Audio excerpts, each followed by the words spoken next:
comparisons are inevitable, but Koei Tecmo's new monster hunting adventure Wild Hearts is a legitimate competitor to Capcom's iconic series. It's a completely original and beautiful boss fight experience filled with beautiful environments to explore using the game's Karakuri. Wild Hearts surpasses some aspects of the recent Monster Hunter games, and thankfully it captures the best parts, making it a good choice for fans to go along with. Wild Hearts is set in a Japanese fantasy nation called Azuma, a series of interconnected islands that correspond to the 4 seasons. Players become wandering hunters imbued with Karakuri sky threads. Wild Hearts' version of the traditional mech puppets makes up a large part of the game's culture, covering combat, navigation, farming, and various other systems in storytelling beats. In the story, it treats Pokémon as an ingrained way of life, and as the game progresses, the main character embraces the depth of Karakuri. Like Monster Hunter, Wild Hearts has one main feature that the entire game revolves around, setting up extended fight sequences against giant monsters. The creature design is superb, and the game's powerful bestiary is further expanded with transformable variants. Each kimono takes a real animal and destroys it with the elements of nature.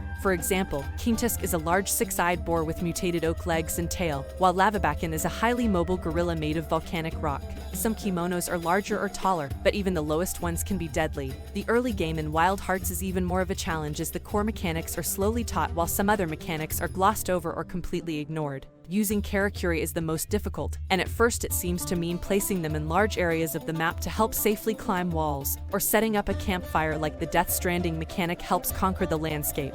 However, Wild Hearts Karakuri are impressive because they have these qualities, while also being an indispensable weapon to balance winning kimono matches. Their creation is almost instantaneous, so learning the right button combination to provide the intended tool starts to feel like learning combos in a fighting game. There are even fusion Karakuri that combine several smaller tools for large installations. Mid-game, players will search over dozens of Karakuri options to choose the best camp tools and weapons, and even craft equipment for specific kimono hunts. If that wasn't enough, Hearts of the Wild also comes with 8 different weapons to give Monster Hunter's armory a run for its money. There are staples like the maul, the slow-rolling sledgehammer, and the Karakuri katana, which is the first of its kind to be available to players. Other weapons are esoteric, such as the bladed wasaga, an umbrella that is the only item that can deflect attacks. Wild Hearts' weapon tree is long and encourages different builds to take turns using walkthroughs. Like Monster Hunter, instant weapon swapping is not allowed and players must commit to swapping weapons before starting the quest. There's a healthy list of side quests and upgrades available after unlocking Minato, the main city center, but they're all related to the fight against Kimono in one way or another.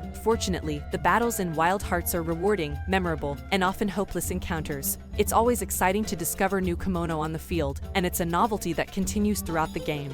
They created new opportunities to find better angles as the injured kimono fled to his next arena of choice. Karakuri can throw players off the sides of cliffs in many beautiful biomes, fly straight up to 30 feet, or shoot directly at their quarry, making proximity an exciting planning puzzle. The biggest downside is surprising. Wild Hearts UI is a mess. The various maps and status screens can be confusing at the best of times, even after hours of playing. The character menu is confusing with cards in 2 layers with no legends, and Wild Hearts is a game that really needs to make this information clear. Some game mechanics are completely hidden, such as a bathroom hidden in a far corner of town and never mentioned. With the addition of new updates, Heart of the Wild should take on a life after launch as players develop and trade landing strategies and bosses. Additionally, Koei Tecmo says there are no plans for microtransactions, and new Karakuri, weapons, kimono, and quests are expected to be introduced in the coming months. Our review covers the single-player game only, and the game is a perfectly reasonable and satisfying offline challenge with a compelling story that can lead to some satisfying peaks. Wild Hearts is a collective show, an impressive first step for a franchise that feels completely original despite the threat of Monster Hunter competition. Wild Hearts will be released on February 16th for PC, PlayStation 5, and Xbox Series X, S. Our rating, 4.5 out of 5. Thanks for watching. Don't forget to like and subscribe, and support my channel.